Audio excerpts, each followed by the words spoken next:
Thank you, Mr. Chairman. Thanks to all of you for your important work in this area. I first want to underscore the significance of the recent Louisiana flooding.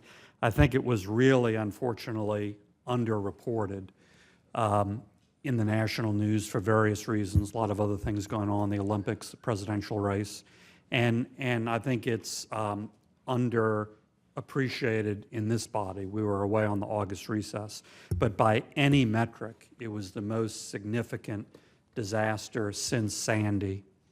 Red Cross confirms that, FEMA confirms that. There have been over 138,000 individual FEMA claims. That compares to flooding in northern and central Louisiana earlier this year. That was very significant, under 40,000. Flooding in South Carolina last year, that was very significant, about 26,000. So it was literally a 1,000-year flood event. It was a big event. And unfortunately, only about 22% of those flooded had flood insurance, not because they didn't meet some requirement or some notion of what was the prudent thing to do. Rather, they were way outside what was understood as any sort of flood zone. Mr. Wright, thank you for your work and for FEMA's work. Do you want to make any quick comment on the significance of the event and also the percentage of those uninsured? Absolutely. As I look back at the last dozen years, this one's number 4 on the list. I would confirm your 2012. I've got Katrina, Sandy, and then Hurricane Ike from 2008. From a pure policy count number, it's number 4 in line. It's in a riverine area, more inland. And as I walked through some of the neighborhoods, in particular in areas inside the special flood hazard area first, there were a tremendous number of rental homes by which the landlord presumably had it paid off. They didn't carry flood insurance, and the renter didn't have flood insurance. I was on one block where only 1 out of 8 of those homes had flood insurance, yet they were all inside. I would then also speak to those beyond. So I look at some of the things, always get in trouble when you call out parishes, but I look particularly at East Baton Rouge and Livingston parishes, where we saw a tremendous amount outside. Those folks clearly saw the 1,000-year event.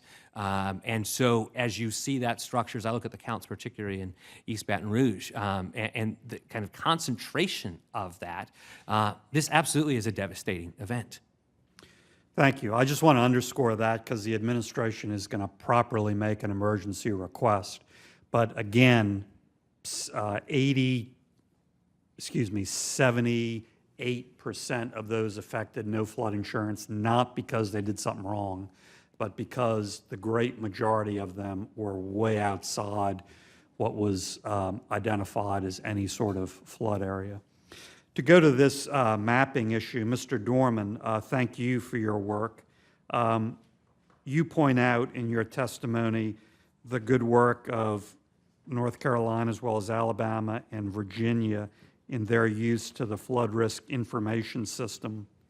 And there are similar ways of going about obtaining that much greater level of clarity and accuracy. In layman's terms, what do other states and the federal government have to do to capture that level of real-time and property-specific understanding? Well, I would say a couple things. Efficient use of technology. This same set of LIDAR data can give you building footprints. North Carolina collected 5.2 million building footprints to know where the buildings are located. The LIDAR technology does that. It also gives you first floor elevation. Partnerships. Partnerships where North Carolina has worked with our local governments to give us all the tax parcel information that we tie to the buildings. So, Senator, I would say the data is out there. For the most part, the data is out there. It comes down to efficient use of technology and the efficient use of partnerships. And for North Carolina, we've been able to leverage up to $20 million of partnership leveraging with other entities in sharing that set of data that they have a vested interest on. I mentioned that a little bit. Department of Transportation needs information for their road center lines. The LiDAR data does that for them. Utilities need it for power lines, for transmission and distribution. So we haven't gone out and collected ourselves. We partnered and used technology to do that. Great, thank you.